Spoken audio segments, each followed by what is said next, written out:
Hi everybody. Okay, we left off yesterday with Pippi and Annika and Tommy up a tree, throwing things onto the ground to see, see if they would land safely, and they all did. Well, 1 cup and 3 plates landed safely, and the coffee pot only lost its spout. All at once, Pippi thought she would climb higher up the tree. "Well, I never," she suddenly shouted. "The tree's hollow."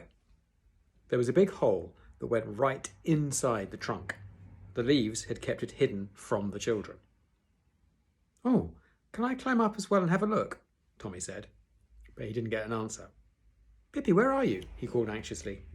Then they heard Pippi's voice, not from up above, but from deep down below, as if it was coming from under the earth. "I'm inside the tree. It's hollow right the way down to the ground. If I look out of a little crack, I can see the coffee pot on the grass outside."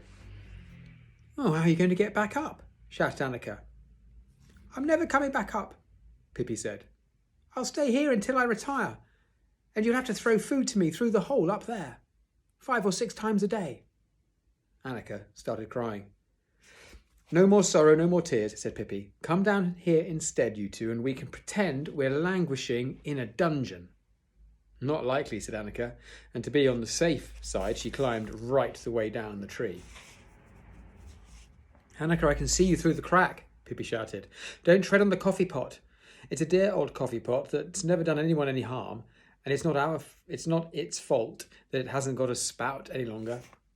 Annika walked up close to the tree and through a tiny gap she could see the very tip of Pippi's finger. It comforted her a lot to see it, but she was still worried. "Pippi, can you really not get out?" she asked.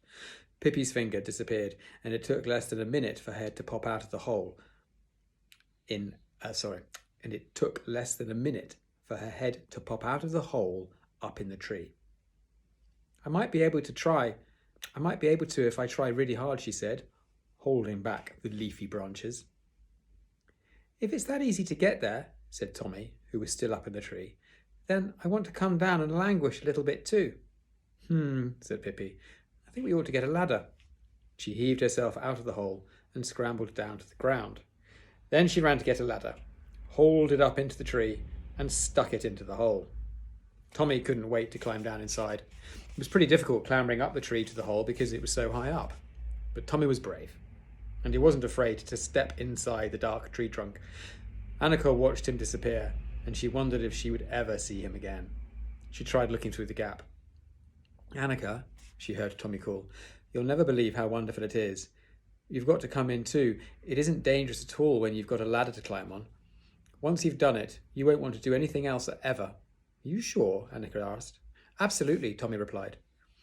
So on wobbly legs, Annika climbed up the tree again, and Pippi helped her when she got to the difficult part.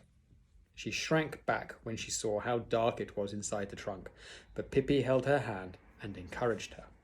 "Don't be afraid, Annika," she heard Tommy say from below. "I can see your legs now. I'll catch you if you fall." Annika didn't fall. She came down safe and sound to Tommy, and in a flash, Pippi joined them. "It's brilliant, isn't it?" said Tommy. Annika had to agree that it was. It wasn't at all as dark as she had thought, because light was coming in through the gap. Annika went over to check that she could also see the coffee pot on the grass outside. "We'll have this as our hiding place," said Tommy. "No one will know we're here, and if they walk up and down outside looking for us, we'll see them through the gap, and then we'll laugh. We can have a little stick to poke out of the gap and tickle them," said Pippi. "They'll think it's haunted." This thought made the children so happy they hugged each other, all three together. Then they heard the gong from Tommy and Annika's house, telling them it was time for dinner. "Oh, how stupid," said Tommy. "We've got to go home now." "But we'll be back tomorrow, as soon as we're home from school." "Yeah, do that," Pippi said. So up the ladder they climbed again, first Pippi, then Annika, and last of all Tommy. And then they climbed down the tree, first Pippi, then Annika, and last of all Tommy.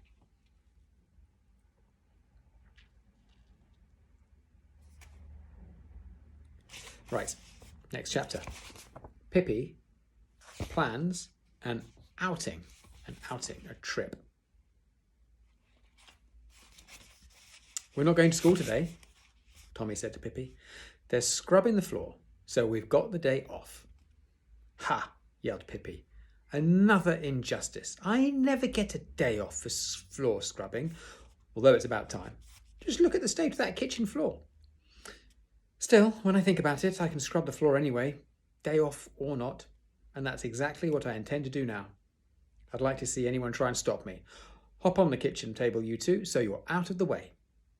Tommy and Annika obediently climbed onto the table, and Mr. Nilsson jumped up too and settled in Annika's lap. Pippi heated a huge pan of water, which she then tipped out all over the floor. After that, she took off her long shoes and placed them neatly on the breadboard. Then she tied 2 scrubbing brushes to her bare feet and skated around the floor, spraying water everywhere. You know what, when I clean my kitchen and bathroom floors, I do it a bit like that. I put 2 scouring pads on the ground, and in bare feet I move them about. It's so much easier that way than getting on your hands and knees. Anyway, I really should have been a skating princess, she said, and lifted one leg straight into the air so that the scrubbing brush on her left foot broke off a piece of the ceiling lamp. I am graceful and charming, if nothing else, she went on, leaping swiftly over a chair that was in her way. There we are, all clean now, she said at last, and took off the brushes. Aren't you going to mop up the water? Annika asked. No, it can dry in the sun, Pippi said. I don't think it will get us a cold as long as it keeps moving. Tommy and Annika clambered down from the table and stepped as carefully as they could over the floor, trying not to get wet. Outside, the sun was shining from a clear blue sky. It was one of those glorious September days when you feel you want to go walking in the forest. Pippi had an idea. What if we take Mr. Nilsson with us and go on an outing? Yes, shouted Tommy and Annika. Then run home and ask your mum, said Pippi, while I make a picnic for us. Tommy and Annika thought that was a good idea. They shot off home, and it wasn't long before they were back again. Pippi was already standing by the gate with Mr. Nilsson on her shoulder, a walking pole in one hand and a large basket in the other. The children walked beside the main road for a while, but then turned off into a meadow, where a nice little path wound its way between birch trees and hazelnut bushes. Eventually they came to a gate, and behind the gate was a meadow that was even more beautiful than the first one. However, a cow was standing right beside the gate, blocking their way, and she didn't look as if she was planning to move. Annika shouted at her, and Tommy bravely walked up and tried to shoo her away, but she didn't budge an inch. All she did was stare at the children with her big cow eyes. To bring an end to it all, Pippi put down the picnic basket, walked up, and lifted the cow out of the way. Rather embarrassed, the cow shuffled off between the hazelnut bushes. To think that cows can be so pig-headed, said Pippi. Pig-headed means stubborn. Leaping over the gate with both feet at once. And what is the result? That pigs become cow-headed, of course. It's quite scary to think of it. Such a beautiful, beautiful meadow, shouted Annika in delight, and stepped onto every rock she saw. Tommy had brought along the knife that Pippi had given him, and he cut walking poles for himself and Annika. He cut his thumb a little too, but that didn't matter. We might as well pick some mushrooms while we're here, said Pippi, and broke off a beautiful red deathcap toadstool. I wonder if you can eat this, she continued. You can't drink it, at least, I know that much, so there's no other choice but to eat it. Maybe you can. She bit off a huge chunk of the toadstool and swallowed it. Oh, I could, she said happily. Well, we'll most definitely take this home and cook it another day, she said, and hurled the toadstool high over the treetops. What's in the basket, Pippi? Asked Annika. Is it something delicious? I wouldn't tell you for 1,000 kroner, Pippi said. That's like saying £1,000. First, we'll find a good place to spread it out. The children eagerly began searching for such a place. Annika found a large flat rock, which she thought was suitable, but it was full of red ants crawling about. I'm not sitting with them. I don't know them, said Pippi. Yeah, and they bite as well, said Tommy. Oh, do they? Well, bite back. Then Tommy caught sight of a small glade between a couple of hazelnut bushes, and he thought they should sit there. Oh no, it's not sunny enough. My Freckles wouldn't like it, said Pippi, and I think Freckles are most attractive. A short way off was a little rocky hill, which was easy to climb, and on the hill was a sunny, flat place, just like a balcony. That's where they sat down. Now close your eyes while I lay it all out, said Pippi. Tommy and Annika screwed up their eyes as tightly as they could. They heard Pippi open the basket, and they heard the rustle of paper. 1, 2, 19, you can look now, said Pippi at last. So they looked. And they shrieked in delight when they saw all the tasty things Pippi had laid out on the bare rock. There were lovely little sandwiches made with meatballs and ham, a whole heap of pancakes dusted with sugar, some small brown sausages, and 3 pineapple puddings.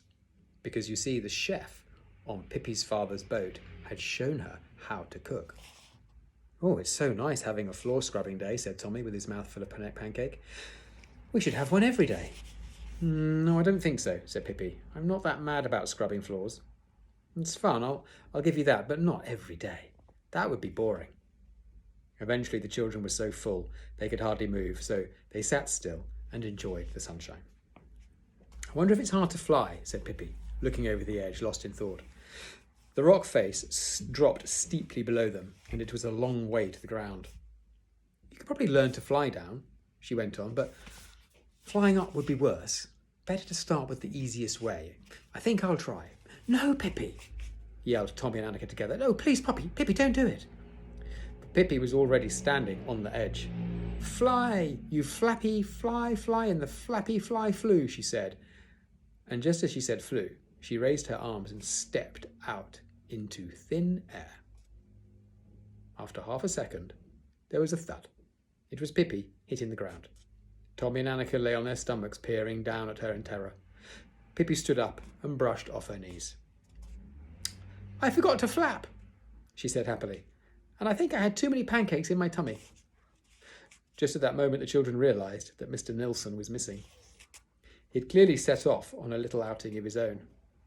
They remembered seeing him cheerfully chewing the picnic basket to pieces, but during Pippi's flying practice, they had completely forgotten about him, and now he was gone. Pippi was so angry that she threw one of her shoes into a large, deep puddle. You should never take monkeys with you when you go anywhere, she said. I really should have stayed at home, de-fleeing the horse. That would serve him right, she said, stepping into the puddle to protect her shoe. The water came up to her middle. I suppose I might as well wash my hair while I'm at it, Pippi said, and dipped her head under the water for so long that bubbles started coming to the surface. There. No need to go to the hairdresser's for a while, she said contentedly. When she finally reappeared, she stepped out of the puddle and put her shoe back on. Then off they went to look for Mr. Nilsson. Listen to the squelching I make when I walk, she laughed. My dress is going slap, slap, and my shoes are going squelch, squelch. It's really funny. I think you should try it too, she said to Annika, who was walking along so prettily with her shiny blonde curls, pink dress, and small white leather shoes. Another time, said sensible Annika. They walked on. I'm going to stop there, end of part 1.